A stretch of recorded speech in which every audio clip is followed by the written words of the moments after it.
We'll move to questions without notice. Just before I call the Leader of the Opposition, I'm pleased to inform the House that present in the special visitors gallery today is His Excellency Mr. Dava Seren Damdin Suren, the Ambassador for Mongolia, and Her Excellency Ms. Batsedseg Batmoon, the Foreign Minister of Mongolia. On behalf of the House, I extend a warm welcome, and I'm also pleased to inform the House that present in the special visitors gallery is Constable Deborah Bradley and Constable Aaron Larson from Wadeye Police Station, and recipients of the 2023 Police Bravery Award.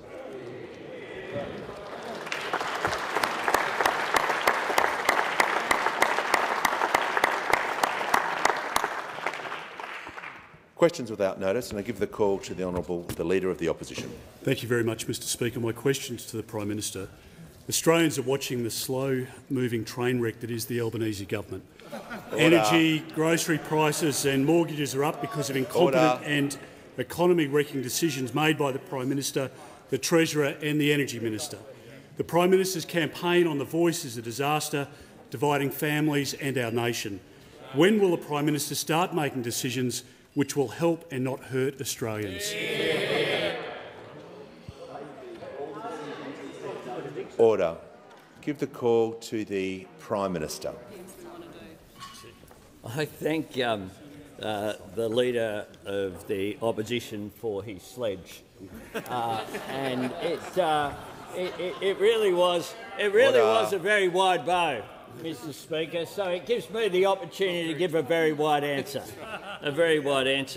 because the Leader of the Opposition has a record of deception as long as your arm. Order. He speaks about our energy policy. Well, this is the guy who said that business leaders were complaining to him about our safeguard mechanism, when in fact the business community, including the BCA, said their members supported it. He then went on to talk about energy policy while voting against relief, $3 billion of relief for Australian families. The member for Fairfax. He claimed that he'd had conversations with Indigenous elders in Leonora to convince him to vote no in the referendum, when those same elders say that he advised them to vote yes. That's what they had to say. He told his own party room their official position would be a legislated national voice, and then blindsided them by going into a press conference and getting rid of any concept of a national voice. He solemnly, last week in this chamber, he stood up at this dispatch box and said it was a good thing that we were attending ASEAN and the G20 and participating in international forums, and said when the Prime Minister leaves Australia to represent our nation, we're bipartisan, we want the world to know that. And then the next day mocked it, and then the next day opposed it. He accused the AEC of rigging the referendum. Order. The Minister for Infrastructure will cease to. The Minister for Skills, I want to hear from the Manager of Opposition Business. Speaker, on relevance, it was a wide-ranging question. He can talk about any of his government's decisions. He won't talk about any of them. What's he got to hide? Order. Order.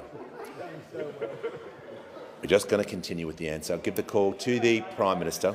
He went on radio, Mr Speaker, and accused the AEC of rigging the referendum, when the same rules have been in place since the Howard government. Exactly the same. Exactly the same. And yesterday, in a tour de force, he actually tried to verbal the Minister for Indigenous Affairs on the very same day that it had occurred in Hansard. He goes on, of course he said that Alan Joyce had dinner at the lodge in Kirribilli when the last time he was there was under Prime Minister Morrison. And this is what he had to say about Qantas. Qantas is an iconic Australian brand. All of us have pride in seeing the success of the company. Alan Joyce is an exceptional CEO. I know Alan Joyce. He is exceptional, both professionally and personally. Like, this guy just says one thing, whatever's convenient at the time. whatever's convenient at the time and never actually stands up for Australia's interests. The House comes to order. I'll hear from the member for Cornwall. Thank you, Mr. Speaker. My question is to the Minister for Employment and Workplace Relations. What is the outcome of the High Court case in relation to Qantas and its workers? What was the government's role, and how did this differ from the previous government's approach? Give the call to the Minister for Employment, Workplace Relations and the Minister for Arts. Thanks very much, Mr. Speaker, and I thank the member for Cornwall for the question, someone who represents many workers, many aviation workers in her area. The government welcomes the decision of the High Court today, and we congratulate the workers and we congratulate the Transport Workers Union, which took this case forward. Some of those 1,700 illegally sacked workers are here today in the public gallery right now. I met with three of them just before question time: Damien Pollard, Gavin Byrne and Craig Fielding. Damien Pollard, some of you may have seen him in the media conference straight outside the High Court, where he referred to a sense of justification and redemption. I say to the workers who are illegally sacked, you did nothing wrong. Qantas broke the law, and the government of the time left you stranded.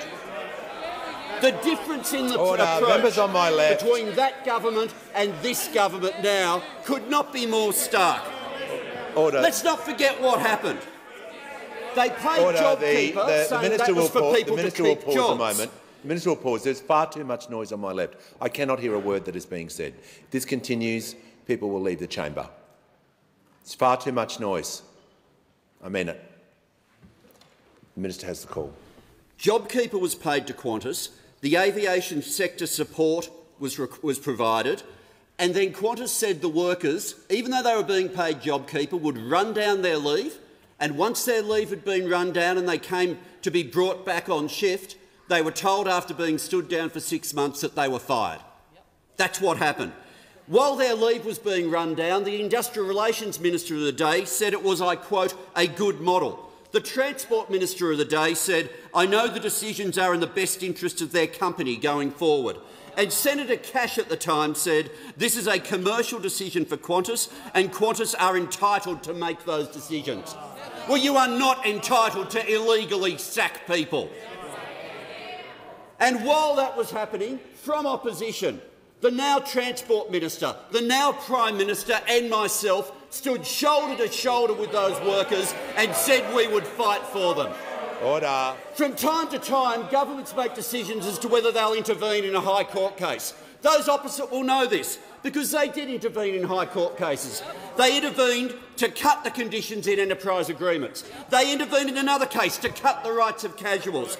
They intervened to cut the rights of shift workers. Well, we intervened to protect the rights of those Qantas workers.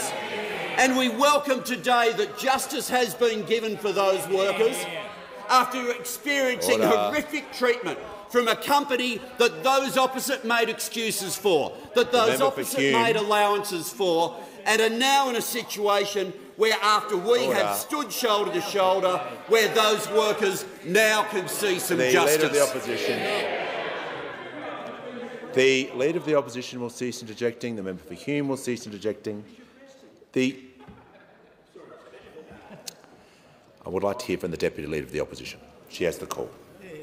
My question is to the Minister for Indigenous Australians. Yesterday, the Minister said in this House, I call on everyone involved in this referendum to act respectfully.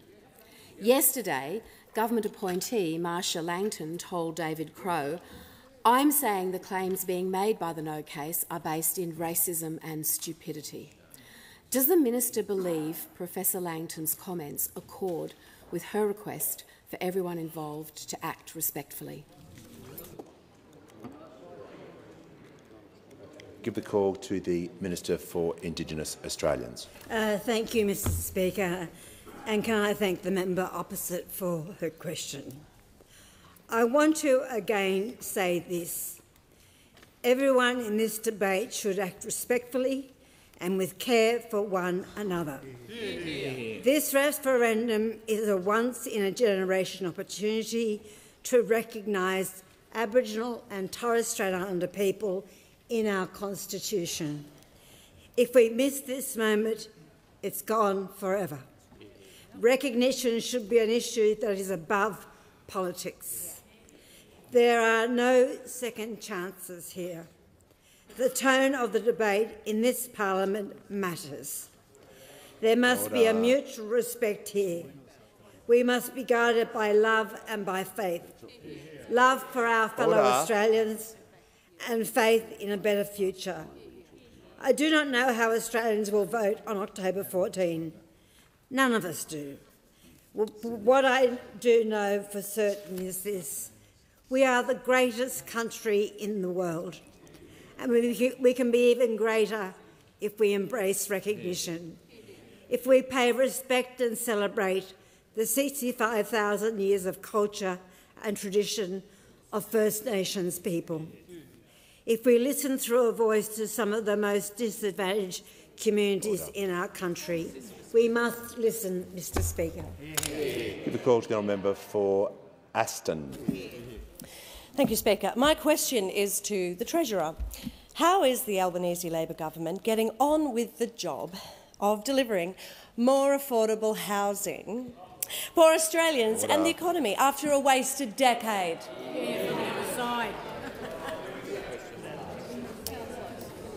I'll give the call to the Treasurer. Thanks, Mr Speaker. Thanks to the member for Aston for her question, but also for caring so deeply about people in her community looking for affordable properties, and particularly the renters in her part of the world. A really important development today, Mr Speaker, as the Senate cleared the way for the next stage of the consideration of the Housing Australia Future Fund. And we thank those in the Senate who were prepared to support the HAF so that we could get this moving. This is the biggest single investment in social housing since the member for Sydney was the Housing Minister over a decade ago. And it is part of a broad and ambitious agenda that we have for housing. It's an important part of our housing plan, but it's not the only part of our housing plan. The Treasurer will pause. The member for Deakin is continually interjecting again today. Had a good go yesterday. He's going to remain silent for the remainder of this answer to assist me hearing the answer. The Treasurer has the call. Thank you, Speaker. Now, on top of the Housing Australia Future Fund, across our first two budgets, this government and this Prime Minister has committed in excess of $8 billion in new funding to deliver more houses, more supply and more relief for renters, because we want more Australians to have the security and the dignity of a decent home and a decent roof over their head. Now, yesterday the Minister for Housing launched the National Housing Supply and Affordability Council's report into barriers to institutional investment in housing, and that report sets out a range of ways that we can help get more investment in housing in this country. But we are already taking a number of steps across a number of fronts. We're working with the states and local government and institutional investors and the industry to unlock more supply through our National Housing Accord and our National Housing Target. And as the Minister said yesterday, the Housing Australia Future Fund will provide a secure income stream that will give institutional investors the certainty that they need to invest. Now, we know, Mr Speaker, that inflation and cost of living pressures, including in housing, are still the biggest challenge in our economy. We understand that people are under the pump, and that applies to people struggling to find a roof over their head as well. Now, this is a long-standing challenge, but we are taking decisive action across a range of areas, Mr Speaker. We have had a wasted decade when it comes to investment in housing, and we are doing our best to turn that around and to clean up the mess that we inherited.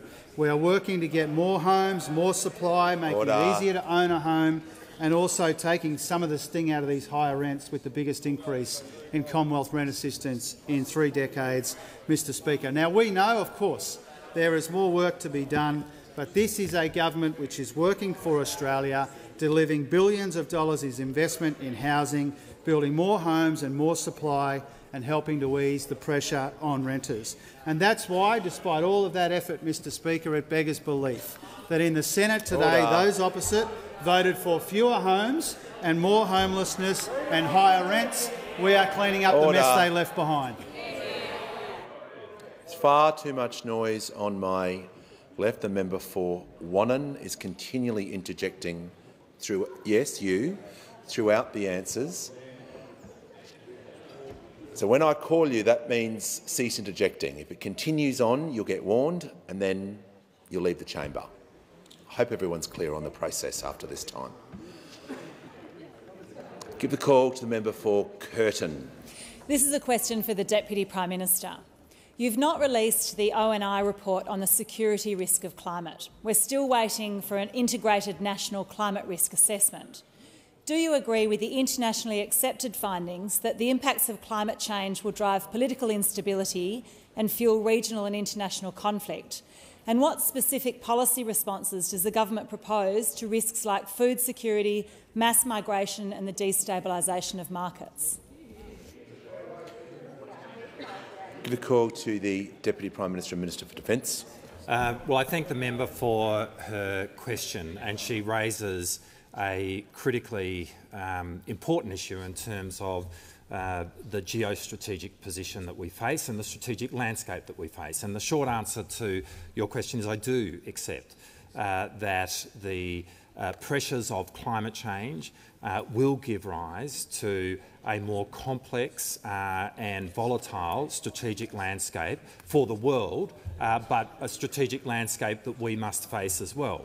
And that, in terms of our landscape, is reflective of the fact that a lot of the pressures in relation to climate change and its impacts on populations around the world happen in respect of populations around us.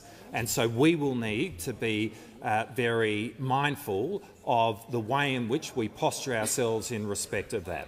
Hence the fact that the ONI has been deeply engaged on this question, as has defence planning.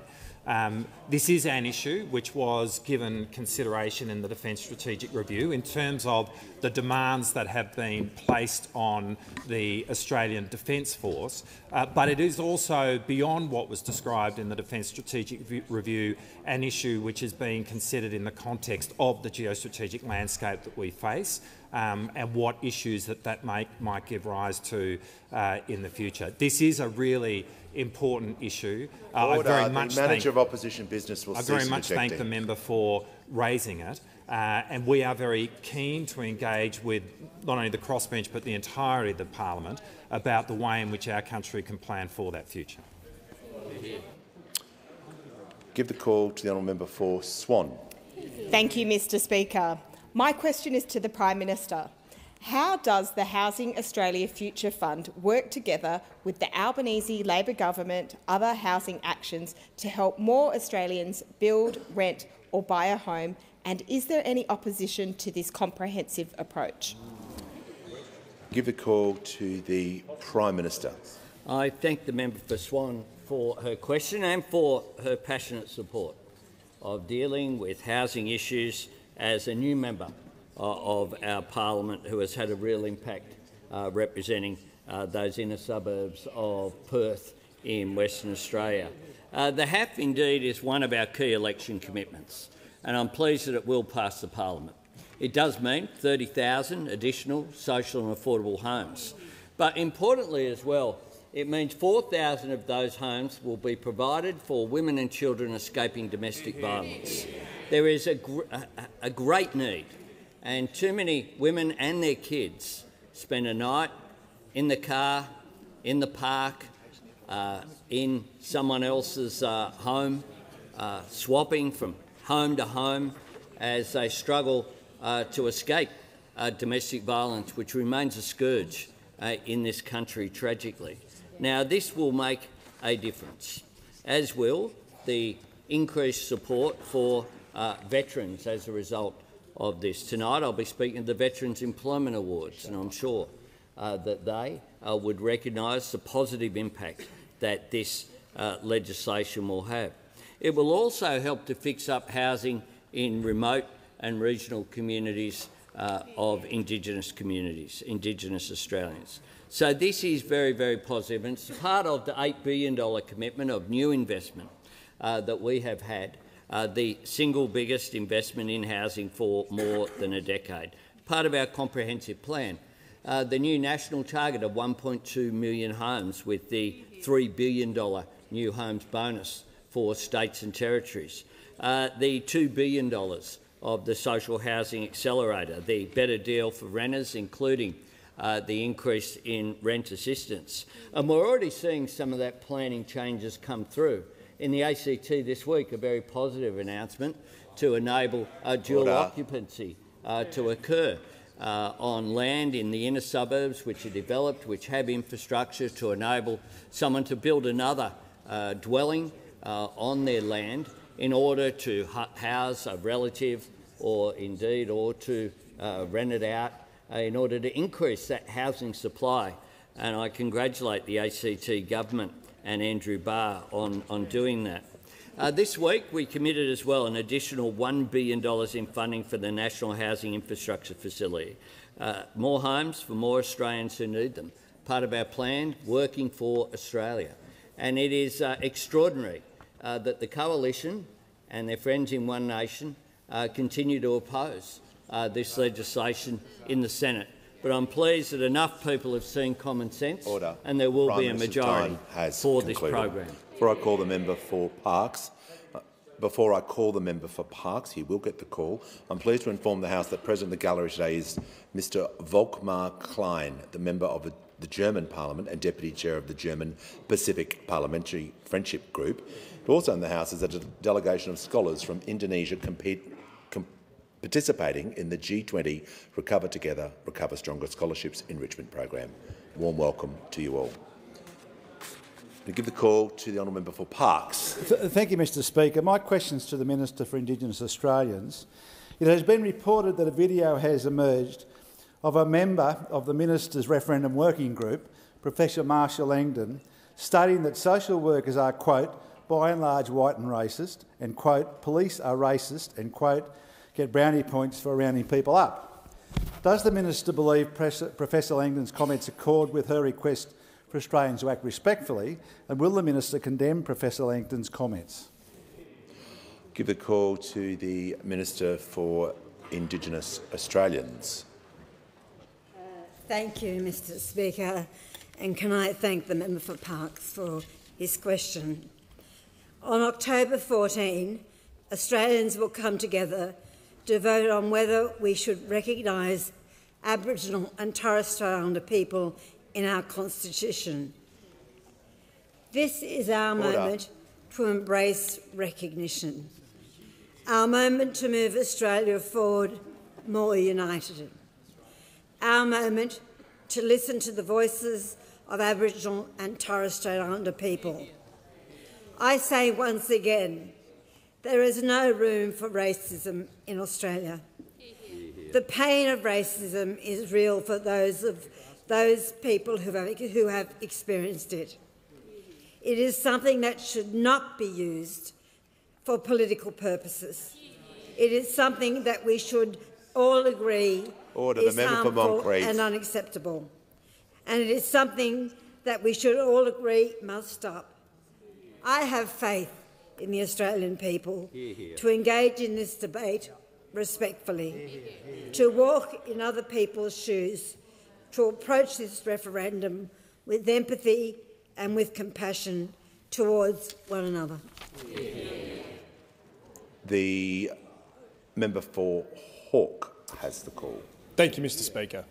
My question is to the Minister for Housing. How is the Albanese Labor government's broad housing agenda, including the Housing Australia Future Fund, helping more Australians to find a safe, affordable place to call home? Order. Members on my left. Give the call to the Minister for Housing, the Minister for Homelessness and the Minister for Small Business. Thank you, Mr Speaker. And I do want to thank the member for Hawke for his support for the Housing Australia Future Fund. I know that he understands just how important it is that this fund pass the parliament this week so we can get on with building the homes that so many Australians need. Indeed, this fund will be life-changing for so many Australians. It will create, as I said yesterday, an ongoing pipeline of funding to help build social and affordable homes right across the country. Not just for this government, not just in 5 years, but there in perpetuity, so that we can have a steady flow and pipeline of social and affordable homes into the future. and it is supported by our ambitious housing agenda. Our $3 billion new homes bonus for the 1.2 million homes target from 1 July 2024, our $500 million housing support program, our $2 billion social housing accelerator, our National Housing Accord and the additional 10,000 affordable homes that will come from that accord, our boost to the Commonwealth rent assistance, our additional $2 billion in financing for more social and affordable homes, our new incentives to boost the supply of rentals, including the build-to-rent changes that we made in the budget, our leadership on progressing renters' rights, our $1.7 billion one-year extension to the Housing and Homelessness Agreement, and of course our extensions to the Home Guarantee Scheme, with the Regional First Home Buyers Guarantee and the 67,000 people in Australia that are in their first home sooner because of this government. And we've heard from the experts about how these measures will help. But the most important feedback is, of course, from the people whose lives have been changed by safe and secure housing. Members on my left. People like Laurie, who I've mentioned in this place before. Laurie had been homeless for more than 2 years before she had access to social housing. And she told me, without the constant stress of every day having to find somewhere to sleep, that she now has the time and the energy to go back to school. And it's about people like Sean and Lisa. Sean had been needing surgery, but the doctors couldn't operate because he had nowhere secure to be discharged from hospital to. Lisa has told me that Sean now has had that operation because he finally has a place to call home and he can get that surgery. Access to housing will change lives for so many Australians. The social and affordable housing that the Albanese government is already building will change lives, and it will mean essential workers like Elise, a midwife in Western Sydney that I met, can access affordable housing close to where they work. It will mean social housing recipients like Diane and John, who I met in Melbourne, can remain part of a community that they love. It's what our government is doing, working each and every day to make sure that more Australians can have a safe, affordable place to call home. Give the call to the honourable member for Mallee. Thank you, Speaker. My question is to the Minister for Indigenous Australians. There are at least 250 Aboriginal and Torres Strait Islander language groups across our country. With 24 members, how will The Voice reconcile different or competing priorities between the many Aboriginal and Torres Strait Islander cultures, customs, languages and laws? Order. The Minister for Home Affairs will cease interjecting, particularly whilst the Minister is approaching the dispatch box. The Indigenous Minister has the call. Mr Speaker, and can I thank the member for her question. I want to read to the House the proposed question and the proposed amendments because they will answer your question. A proposed law to alter the Constitution to recognise the first people of Australia by establishing an Aboriginal and Torres Strait Islander voice. Do you approve this proposed alteration? The proposed amendments, and I read these. Order. In recognition of Aboriginal and Torres Strait Islander peoples as the first peoples of Australia. 1. There shall be a body to be called the Aboriginal and Torres Strait Islander Voice. Order. The member for Lingiari. The Leader of the Opposition, a point of order. Thank you, Mr Speaker. On relevance, I don't know whether the Minister needs to hear the question again or why can't, instead of reading from this script each and every time, could you answer the question asked? Seat. The Leader of the House. To the point of order, I'm not sure if the Leader of the Opposition was listening to the start of the answer, but in the start of the answer it was explained that this context would provide the answer to what had been put. It was explained exactly at the start. Yeah. Exactly at the start. It was that. Members on my left, the Minister was asked about the implications or how The Voice will deal with language and customs, and she's referring directly to the referendum, and she's reading a document and supporting her answer with that. she's being relevant to the question. I don't think anyone denies that, so I'm just going to allow her to continue, but I'll listen closely to make sure she's within the standing orders. 2. The Aboriginal and Torres Strait Islander voice may make representations to the Parliament and the Executive Government of the Commonwealth on matters relating to Aboriginal and Torres Strait Islander peoples. 3. The Parliament shall, subject to this Constitution, have power to make laws with respect to matters relating to Aboriginal and Torres Strait Islander voice. The Minister will pause. The one point of order under the standing orders has already been taken under relevance, so I'll need the Deputy Leader to state the standing order she's taking the point of order on. Mr. Speaker, I seek your ruling that the Minister simply citing the words that she has, and this is the third answer this question time, that in no way addresses the questions that have been asked, is actually within the standing orders. Resume your seat. Resume your seat. The Leader of the House. To seek a ruling, someone has to raise a point of order, which the Deputy Leader has just refused to do when you requested that a point of order be raised. The only one you could possibly be doing is the one that's already been done. Well, it's not in order to raise this, and it's not a valid point of order, and it's not possible to go back in time to ask what was your ruling when I'd already given the ruling. So the Minister in continuation. The Parliament shall, subject to this Constitution, have power to make laws with respect to matters relating to the Aboriginal and Torres Strait Islander voice, including its composition, functions, powers and procedures. Give the call to the member for Fremantle. Thank you, Speaker. My question is to the Attorney-General. Why is it important for the debate on the voice referendum to be informed by the facts? Order.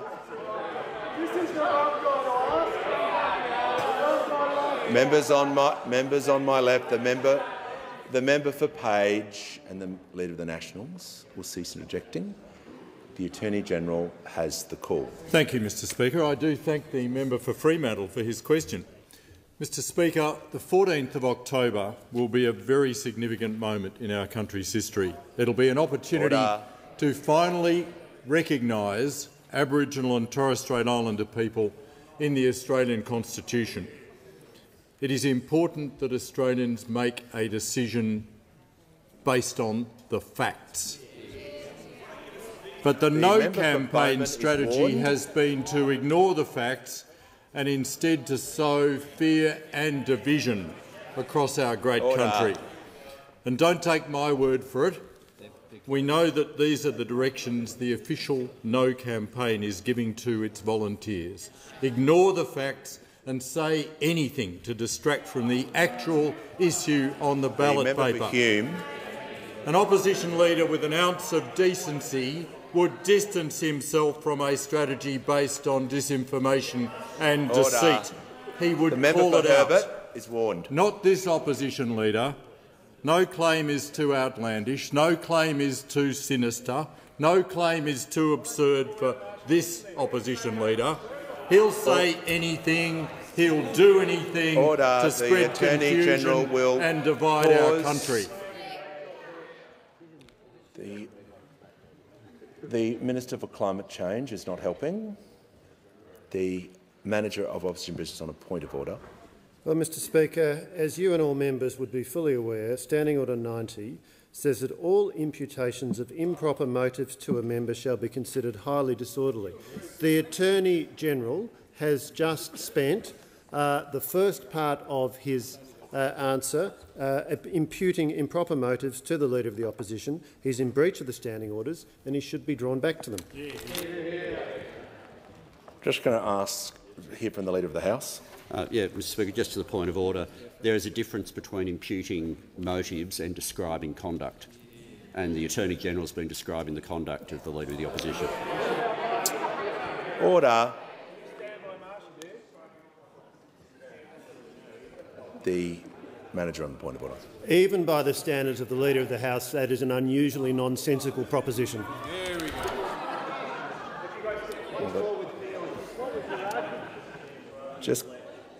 Just going to remind the Attorney-General to be mindful of that Standing Order 90 about not imputing motives in his answer.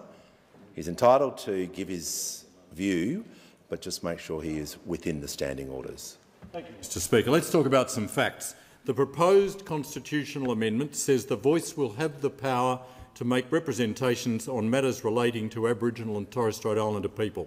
That is a fact. The Leader of the Opposition ignores this fact and asserts that the Voice would influence every area of public administration and grind the whole of government to a halt. This is wrong, and the Leader of the Opposition must know that it is wrong. The proposed constitutional amendment says that the Parliament will have power to determine the powers of the Voice. That is a fact. The Leader of the Opposition ignores this fact and asserts that the High Court would determine its powers, not the Parliament. This is wrong, and the Leader of the Opposition must know that this is wrong. Members on my left. I am confident that Australians will see through the Opposition Leader's tactics. Australians want outcomes, not arguments. Australians want the truth and not grubby tactics. The referendum on the 14th of October is about three things: recognising Aboriginal and Torres Strait Islanders in our Constitution, listening to them, and by listening, achieving better outcomes. The House comes to order. I'll hear from the member for Hughes. Mr Speaker, my question is to the Minister for Indigenous Australians. The Minister told Australians through the website of her agency, the National Indigenous Australians Agency, that, quote, a Makarrata Commission will also be co-designed to work on a national process of treaty making. Can the Minister update the House on this government's plan for treaty making? Give the call to the Minister for Indigenous Australians. Thank you, Mr Speaker, and can I thank the member for her question. This side of the House is laser focused on one thing that we have spoken about, and that is the referendum on the 14th of October. We are appealing. We are appealing to the Australian people with thousands and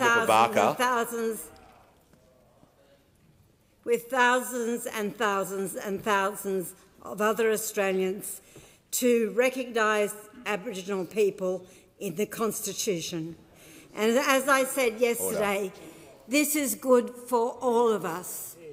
It is also about creating— The Deputy Leader of the Opposition. It is also about creating a voice enshrined by the Constitution to get better advice so that we make sure that what we do in terms of Aboriginal affairs changes the terrible life trajectory that so many people have.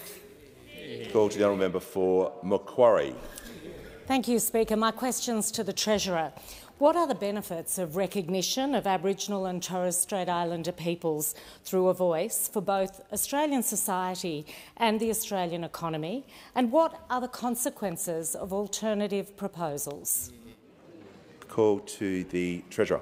Thanks, Mr Speaker. Thanks to the member for understanding what the PM has said on a number of occasions. This is First Nations people reaching out their hand to us, and we shouldn't slap their hands away. This is a gracious and generous invitation, and it's a generational opportunity. This is our chance to bring together our principles and our pragmatism and do something that we can be genuinely proud of. Now, the voice, Mr Speaker, is about constitutional recognition, it's about listening, and it's about getting better outcomes for the first of us in a way that could lift all of us up.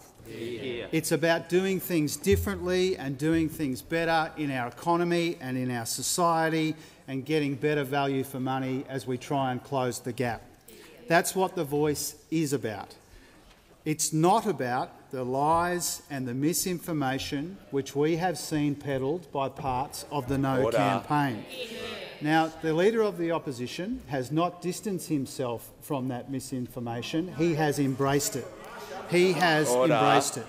In this campaign of misinformation and mistruths, the opposition leader is the chief propagandist, Mr Speaker. We saw that yesterday. Order. Manager opposition business on a point of order.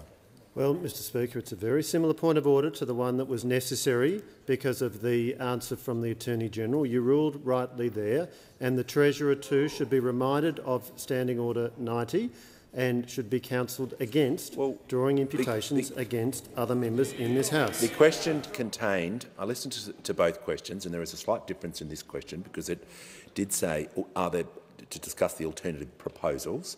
So I'm just assuming that's where the Treasurer is headed, but I just remind all members of that Standing Order and the language that they use to show respect for one another in the chamber. And I give him the call. Thank you, Mr Speaker. We saw misinformation in the way that the Leader of the Opposition tried to verbal Minister Burney yesterday in this place. Order. Minister Burney is a person of authority and character and grace who wants nothing more and nothing less than better outcomes for people in this country, Mr Speaker. Now, the Leader of the Opposition has taken the weirdest whispers from the furthest fringes of social media and legitimised them and amplified them here in the People's House of the Parliament. And he has seen this from the very beginning, not as a chance for unity, but as an excuse to practice the usual nasty and negative and angry and dishonest and divisive politics. And that's why his policy is for 2 referendums, Mr Speaker, not 1. The Treasurer will pause. The Manager on a point of order. Well, since you reminded the Treasurer of Standing Order 90, he has spent the next part of his answer continuing to consistently impute improper motives, and he should not be doing it. It is unparliamentary. There's a number of things he's said there which, frankly, he should be withdrawing. The Assistant Treasurer is not helping. Please cease interjecting. The Leader of the House on a point of order. 2 things. On direct relevance, the question went to the consequences of alternatives, which is exactly what the Treasurer is now doing. And secondly, it would be extraordinary if accusing someone of divisiveness was now considered beyond parliamentary debate. And that's something like that has never been considered the imputation of a motive. Order. Just going to ask the Treasurer to temper his language, but he's able to answer the question as he sees fits within the standing orders. I can't compel anyone to answer a certain way that anyone would like. Only the Treasurer or the Minister can do that. Here's the call. Thank you, Mr Speaker. One of the consequences of the Leader of the Opposition's policy for 2 referendums, not 1, is that this will drag out for as long as possible so the Leader of the Opposition can drip more poison into the well, Mr Speaker. And that's how he seeks to divide and diminish this country and reap a political dividend from that. Yeah. I'll hear from the Deputy Leader, but I want to deal with this matter. The House needs to absolutely insist that the Treasurer withdraw that disgraceful slur.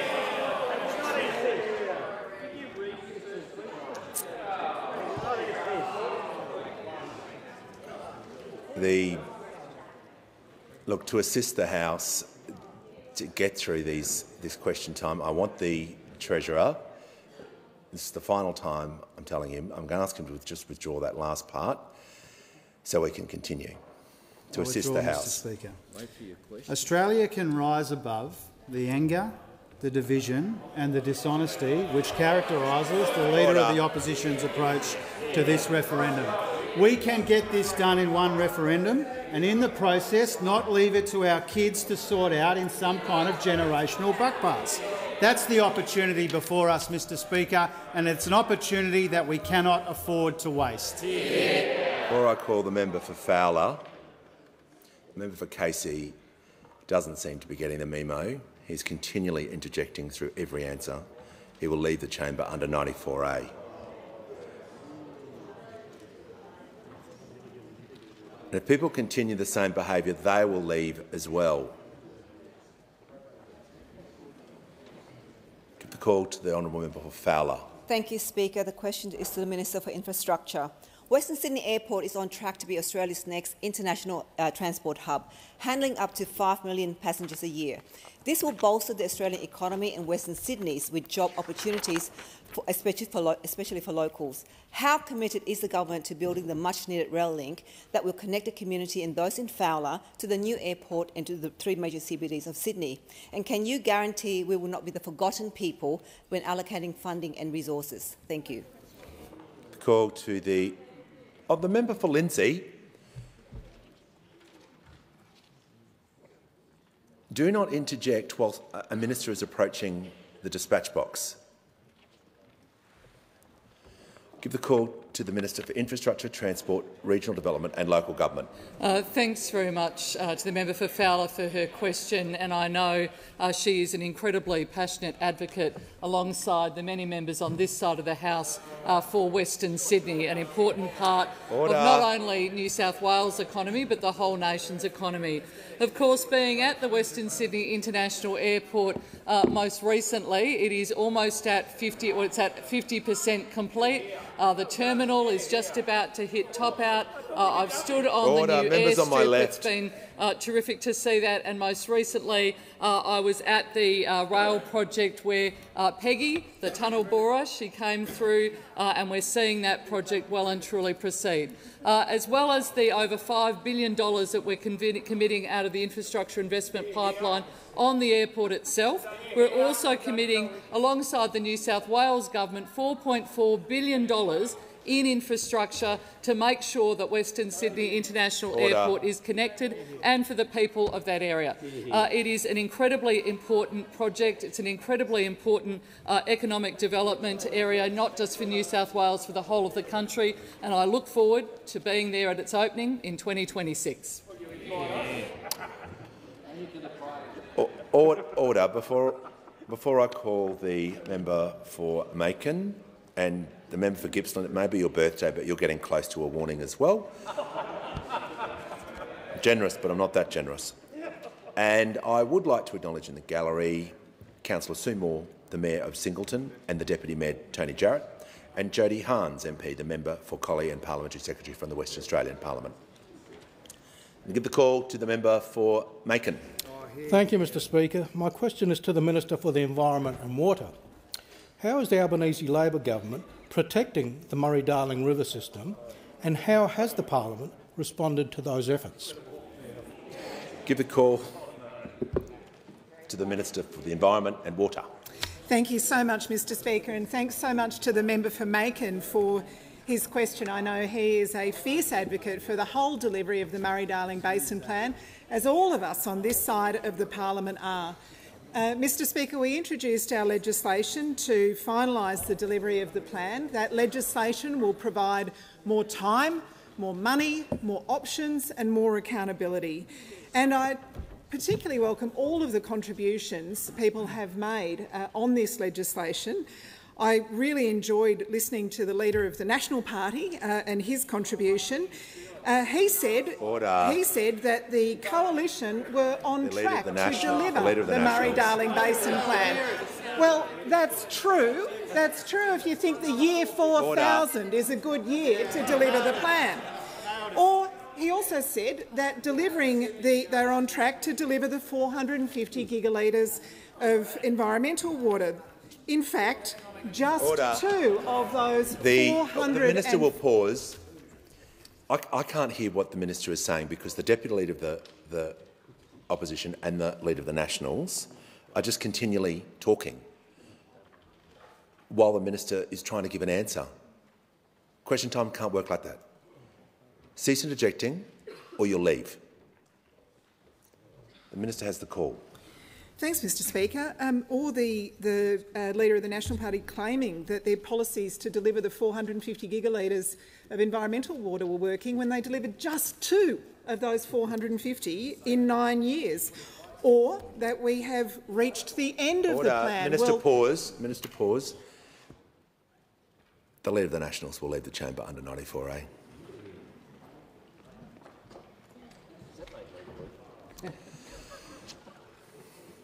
The Minister has the call. Thank you, Mr Speaker. He claimed that we've reached the end of the plan despite the fact we predict we'll be 750 gigalitres short under the settings of those opposite. Or, most incredibly, that it's this bill that is the end of bipartisanship on the Murray-Darling Basin Plan. The end of bipartisanship came when those opposite decided to sabotage the plan instead of delivering it. Mr Speaker, I would say to the coalition, there is still room for bipartisanship here. Senator Birmingham, Senator Ruston, Senator McLaughlin and, of course, the member for Sturt have all said that they support our plans to deliver on the water for the Murray-Darling Basin Plan. So I very much hope that those senators and the member for Sturt will vote according to the comments that they've made. There's something in our proposal for everyone. There is more time to deliver on the water-saving infrastructure, something those opposite have called for and the National Farmers Federation have called for. There is also a guarantee on the 450 gigalitres of environmental water, something we support, something the Greens should support, something the Teals support, something the member for Mayo has made a very strong case for. Mr Speaker, we need to deliver on the Murray-Darling Basin Plan. We know that we are going into another hot, dry period unless we deliver environmental water, water for communities, water for farmers, water for industry and drinking water for millions of people. We will rue the day. Minister's time has concluded. I'll give the call to the honourable member for Hume. My question is to the Minister for Indigenous Australians. Voice architect Professor Megan Davis wrote in the Monthly, "Treaties are about reparations for past injustices. How can these things be excluded? A voice to Parliament is the first step and treaty-making follows. Will the voice be entitled to provide advice on treaty and reparations?" Order. I give the call to the Minister for Indigenous Australians. Thank you, Mr Speaker. And can I thank the member for Hume for his question. The voice will be involved giving advice on things that directly affect Indigenous people. That has been written, that has been spoken about, and that is what will happen. I have outlined that the priorities that I have are health, education, jobs and housing. They are the issues that are raised with me repetitively, and the voice is going to be a representative body that will provide advice on Indigenous Australians. Provide advice. Provide advice. Call to the honourable member for Tangney. Thank you, Mr Speaker. My question is to the Minister for Small Business.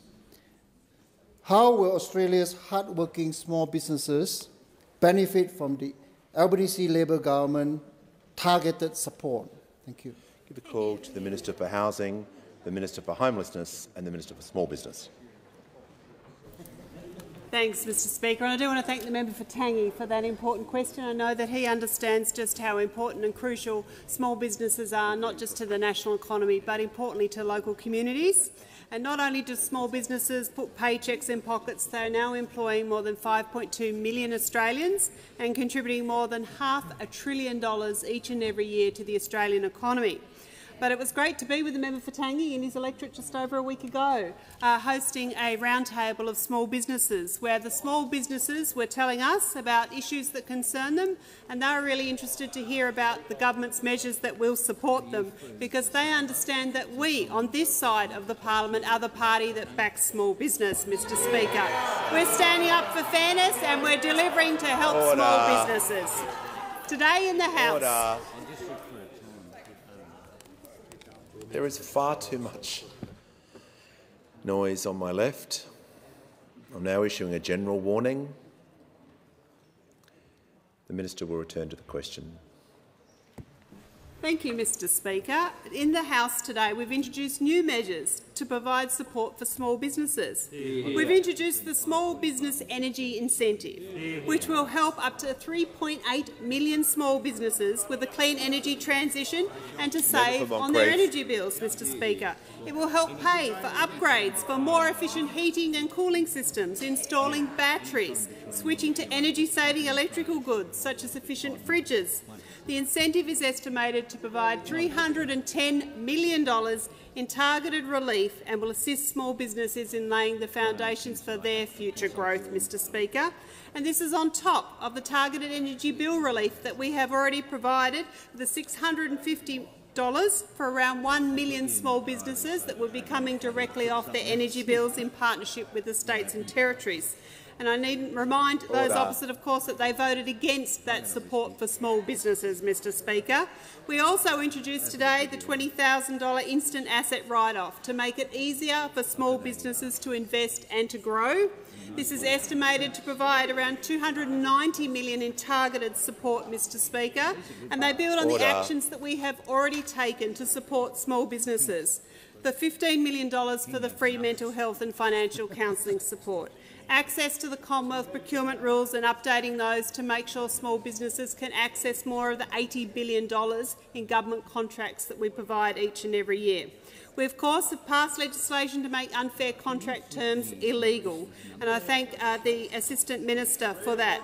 We've committed to ensuring small businesses are paid on time with a recent review of payment times for small businesses to make sure that they're not carrying the load and the balance sheets of big businesses. Mr Speaker, the Albanese government knows that small businesses are vital to the Australian economy. We'll keep working for Australian small businesses and provide them with the targeted support that they need.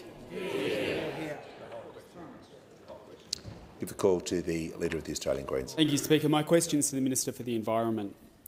Will you stop approving new coal and gas projects? I didn't hear that question because there was far too much noise. I'm just going to ask the Leader of the Green to ask that question again. Speaker, my question is to the Minister for the Environment. Will you stop approving new coal and gas projects? Order. I give the call to the Minister for the Environment and Water. Yeah. Thank you, Mr Speaker. No, I'll apply Australian law as it exists, and as the Greens political party would well know, because they made an agreement with the Climate and Energy Minister, emissions in Australia are governed predominantly by the safeguard mechanism that you helped design. You negotiated with the Climate and Energy Minister. You sat on this side of the parliament and voted for. Order. And, Mr Speaker, can I just add, the Greens party say they want no more coal and gas, but until recently they were happy to own shares in the banks that funded these projects. The Greens... Order. So righteous. Order. Order. Just... Yeah, the Minister will pause. You can cease with all the dramatic effects. Order. The Minister for Skills is warned. The Leader of the Australian Greens on a point of order. Speaker, on relevance, you have encouraged, in seeking direct answers or answers that are relevant, to have the shortest possible questions. This is a very short, succinct question that goes directly to the Minister's powers. There can be no capacity to stray beyond that. Resume your seat. I'll deal with this matter. Under the standing orders, this comes up. It's not possible for the Speaker to ever indicate how a minister should answer a question. First of all, I remind the member to direct your questions through Standing Order 65A when you're phrasing the question. I didn't want to interrupt you before about making sure that it's directed to the minister, not through me. It's got to be through me to the chair. And the minister is answering the question. She went straight to the point of the question, and now she has a remaining 2 minutes and 5 seconds to complete her answer. She has the call. Thank you so much, Mr Speaker. And I'll just reiterate, those Greens political party members were happy to own shares in the big banks that fund these projects. They say they want more renewable energy, but I've actually had more communication from Greens asking me to stop renewable energy projects than I've had support for renewable energy projects. Order. Mr Speaker, they say they care about threatened species habitat. There's a Greens political party senator who wants to bulldoze koala habitat to build luxury holiday accommodation. Mr Speaker. Order. Mr Order. Speaker. Order. Members on my left and my right. Mr Speaker, the Minister will be heard in silence. They say they want more housing. This is probably the most ironic. They say they want more housing, but they oppose every housing development in their electorates. Mr Speaker, here's the thing. We are making the biggest transition in Australian industrial history to get from 30-something% renewable energy to 82% renewable energy in our grid. Of course it doesn't happen overnight. We need solar farms, we need wind farms, we need transmission lines. They're going to oppose all of those. They're going to oppose all of those. And at the same time, they're going to cry crocodile tears about the fact we're not moving to renewables quickly enough. Mr Speaker, we've got a decade to catch up on, a decade of inaction from those opposite, a decade of inaction where we could have been moving on renewable energy, except the Liberals teamed up with the Greens to oppose action on climate change when we were last in government. Yes, we've got a big job to catch up on, a big job to catch up on, but we're getting on with the job of getting Australia to net zero.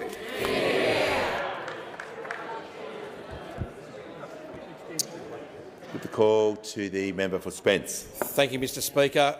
My question is to the Minister for Early Childhood Education. How is the Albanese Labor government working for Australian families by delivering practical cost of living relief by making early learning more affordable? Give the call to the Minister for Early Childhood.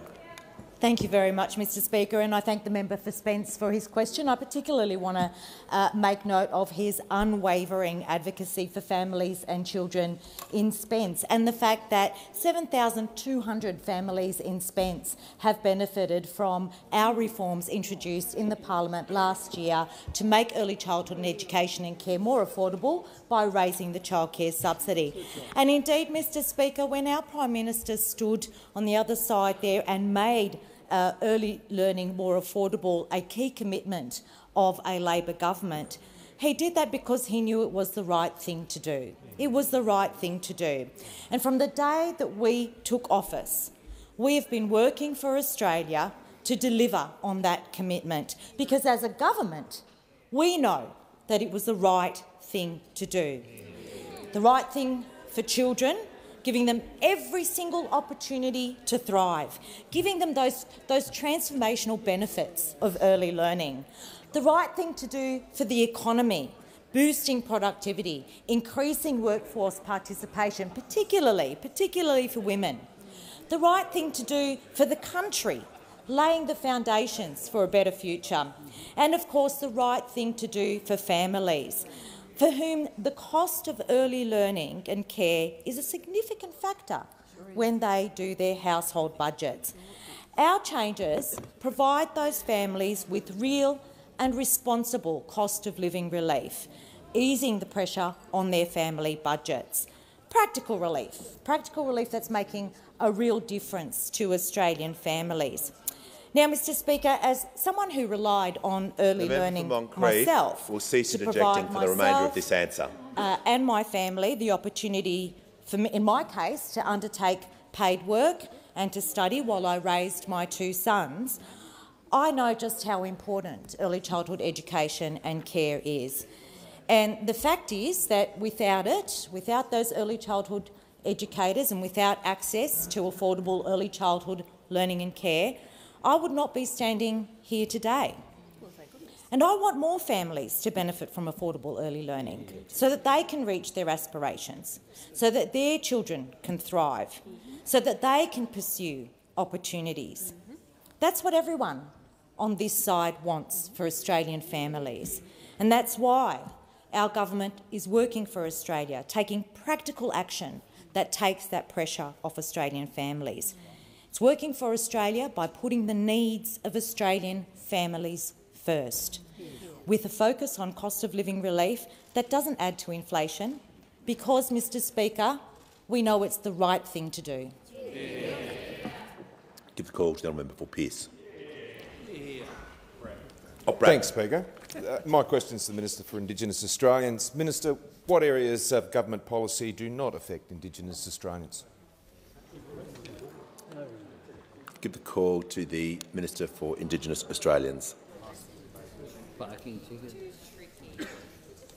Thank you, Mr Speaker, and can I thank the member for Braddon for your question. I have stated repeatedly where I believe the focus of the voice should be. I have consulted extensively with Aboriginal communities, including the communities in Tasmania, on what the issues are.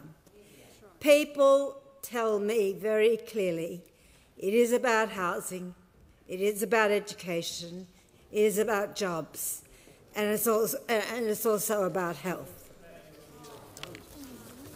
Yep. The Minister will pause, and I'll hear from the Leader of the Opposition on a point of order. Well, Mr Speaker, on relevance, the truthful answer is that every area of public policy affects Indigenous. Resume your seat.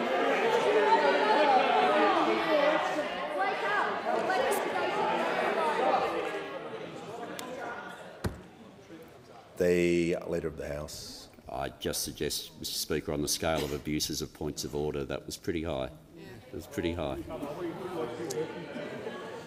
I think the Leader of the Opposition knows that was an absolute abuse of the standing orders. He's entitled to take a point of order on relevance. The Minister is 40 seconds in. He's not entitled to give a statement and simply state his view.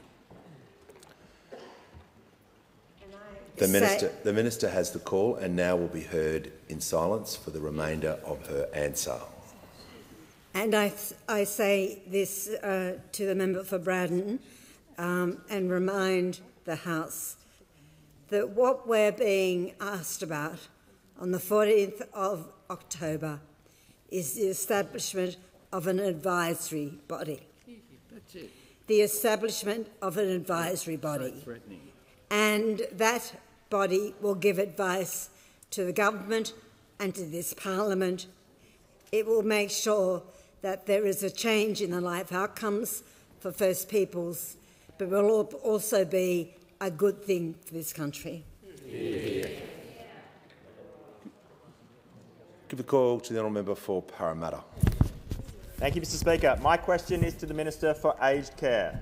How is the Albanese Labor government working for older Australians and cleaning up the mess of a wasted decade in aged care?